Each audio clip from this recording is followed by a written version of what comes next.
Alright, yo, your car stinks. I guarantee you, 50% of people that are watching this, your cars just reek, man. So I got a solution for you guys.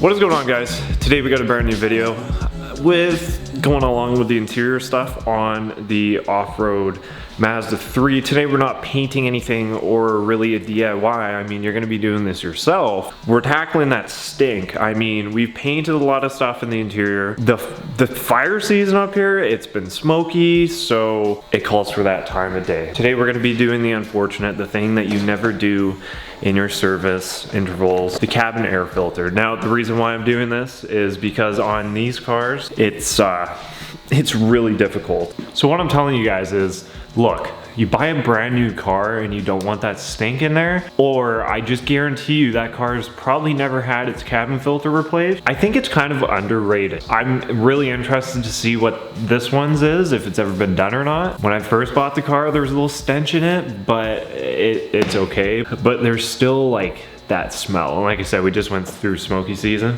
So if you just bought a car, you should probably do this.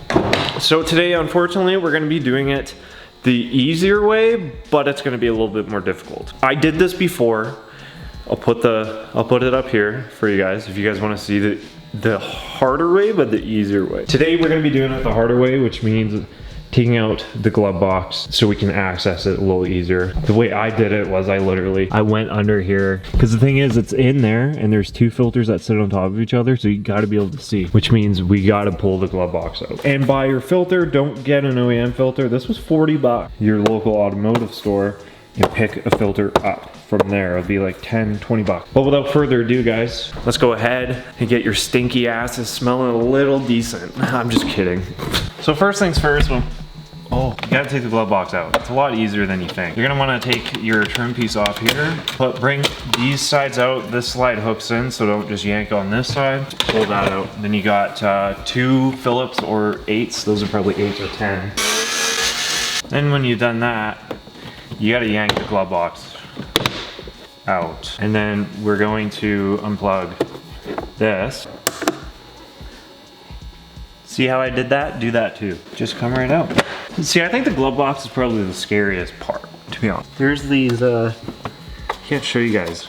So there's your fuse cover. There's two little pins, and you push those pins, and it just slides right off. Is remove this. This is your fuse, your interior fuse. There's this. That just comes right out. This does the same thing. This falls down. And then at the top, there are two big things that you're gonna have to open up. Pop that one off. Watch how I do this one. So there's these big shields. You pinch the two sides together, this comes up, and you just pry that back, and they pop out. Your fuse box is sitting on hinges. There's also little ones we need to disconnect. Pinch that together, go like that, boom.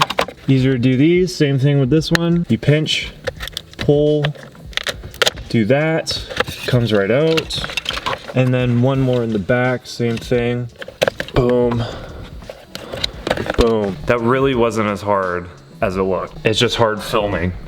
Okay, now that we've done that, you guys see this bracket right here? We need to remove that bracket. Those are 212. This is one of those things where Ford said, we don't want people doing this. So they made it stupid. Slide it through there, nice. Boom, out of the way. This is all we came in here for. This, we have to remove this panel. Like at this point, I feel like I should just like rewire the car. That's how far you get in. Boom, gone. These screws are rusted. Well, just one. I probably just stripped that. So in that sense, if she's rusty, all right guys, here's the moment of truth. I just broke the head off of it. That's how rusty that was. There's your screw. All the way up here. Ew. All right, dudes, now that it's cleaned up, we can go in here and pull out. Oh, there's more yucky. So when you guys pull these two out, make sure you keep them in their position because they need to slide back on together when you install them. So you're probably wondering, well, why don't I have any filters? So one thing that I just learned was that the 2004 and 2005 Mazda 3's, most of them didn't actually come with cabin air filters, but what's interesting, they came with these little trays. So the way that we put these in is the way that we're gonna put the new filters in. We can go ahead and unbox our new filters. We know that this one's on the bottom, and then this one is gonna be on the top, just like that. And then we can go ahead and put these in. All right guys, so when we install these, like we know they're going in a certain way. So we're gonna put the top one in first. The top one in, we can go ahead, slide the first one in.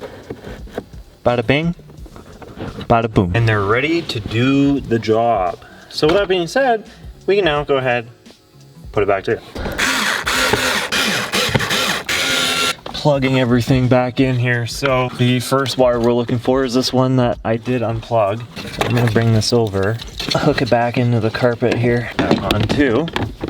This is straightforward. Find the hole. Okay, now I'm gonna go ahead, put these two nuts back on. So take a look under here. In case you guys, don't know where they go, the bottom of them are mated differently. So this one has two big ass holes. So just line it up, push it into place, grab that black hinge, bring it in, push it in, you're clamped, you're good to go. The orange one goes into this one. The green one's the outside. Hinge my fuse box back into its appropriate place. And then I'm gonna plug these in. Little blue one, which goes into the corner, just like that. And then this comes up, boom. Put that in just like that. Boom, your fuse box is done. Now, your fuse box is sitting in correctly. You're gonna clamp these back up, or not. Boom, clips. Take this. So there's two hinges in the back that hook on where the fuse box kind of goes, and then there's some pins that they'd like to sit on, so we're gonna throw those up there. Boom, it's chilling. That's the first time I put one of the fuse covers on properly. All right, so first things first, let's kind of send her in there, and then we're gonna take senior bulb. Leather stripping goes back on. Watch this, boom, slide that in, come all the way around. Make sure your left end clips in pretty nicely here, boss, or you're gonna have some problems. Boom, fresh air gang, you're no longer stinky. So now what I want you guys to do, turn on your AC, sniff those vents, and enjoy the fresh air. You can get some cabin filters with like a scent, and then obviously it kind of fades away, but you kind of get a decent scent. But yeah, that's how you guys do it in a Mazda 3. You put filters in the 04s, 05s if you want, because they clearly don't come with them. And then you can have a nice smelly car. Like I said, I recommend this to someone that's just purchased a car or bought an older car because it's probably not done, or a commuter or a beater. It doesn't hurt, it's relatively cheap, and it's quite easy. With that being said, guys, that's the video for today. I hope you guys enjoyed. If you guys have any questions or comments, let me know down in the comments below. We got another interior video that I'm doing today that's gonna be out after this one. So stick around because we're killing the interior, and it's actually like we're customizing. But I'm starting to run out of ideas for interior stuff. So if you guys have ideas, ping them down in the comments below. Other than that, guys, thanks again. Keep it real. I'll see y'all in the next one.